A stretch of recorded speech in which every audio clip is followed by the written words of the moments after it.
കേരളത്തിലെ സ്ഥാനാർത്ഥി നിർണയത്തിൽ എംപിമാരുടെ അഭിപ്രായം തേടി കോൺഗ്രസ് സ്ക്രീനിംഗ് കമ്മിറ്റി. മധുസൂദനൻ മിസ്ത്രി എംപിമാരുമായി കൂടിക്കാഴ്ച നടത്തുകയാണ്. ഓരോ എംപിമാരെയും വിളിച്ച് അഭിപ്രായം തേടുകയാണ് ചെയ്യുന്നത്. അനൂപ് ദാസ് വിവരങ്ങൾ വേണ്ട. അനൂപ്, ഓരോ എംപിമാരിൽ നിന്നും അഭിപ്രായം തേടുന്നു. അപ്പോൾ വിശദമായ ഒരു ഫീഡ്ബാക്ക് എടുത്ത ശേഷം മാത്രം സ്ഥാനാർത്ഥി നിർണയം, അതിനായിട്ടുള്ള ചർച്ചകൾ ഇത് ഇന്നത്തോടെ അവസാനിക്കുന്ന ഒരു നടപടിയാണോ? ഇന്നത്തോടെ അവസാനിക്കുന്ന നടപടിയല്ല. കാരണം കുറേ എംപിമാർ കേരളത്തിലാണുള്ളത്.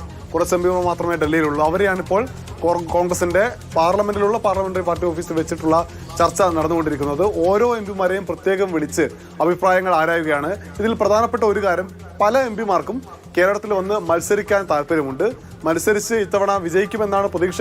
അങ്ങനെ വിജയിച്ചു കഴിഞ്ഞാൽ മന്ത്രിമാരാവണമെന്ന ആഗ്രഹമാണ്. അത് നേരെ ഈ സ്ക്രീനിംഗ് കമ്മിറ്റിയുമായി പറയാനുള്ള അവസരമാണ് എംപിമാർക്ക് ലഭിച്ചിരിക്കുന്നത്. താല്പര്യമുണ്ട് എന്ന കാര്യം. അത് മാത്രവുമല്ല, ഓരോ ഇടത്തും തങ്ങളുടെ സ്വന്തക്കാർക്ക് വേണ്ടി വാദിക്കാനുള്ള അവസരം കൂടിയാണ്. അതുകൊണ്ട് ഈ അവസരം വളരെ പ്രധാനമായി ഉപയോഗപ്പെടുത്തുന്നുണ്ട് എംപിമാർ. ഇപ്പോൾ കുറേയേറെ എംപിമാരുടെ മറ്റുള്ള കൂടിക്കാഴ്ചകൾ പൂർത്തിയായിട്ടുണ്ട്. ബാക്കി ആളുകളുമായി വരും ദിവസങ്ങളിൽ ചർച്ച പൂർത്തിയാക്കുമെന്നാണ് നമുക്ക് ലഭിക്കുന്ന വിവരം. ശരി, അനൂപ് ദാസാണ് വിവരങ്ങൾ നൽകിയത്.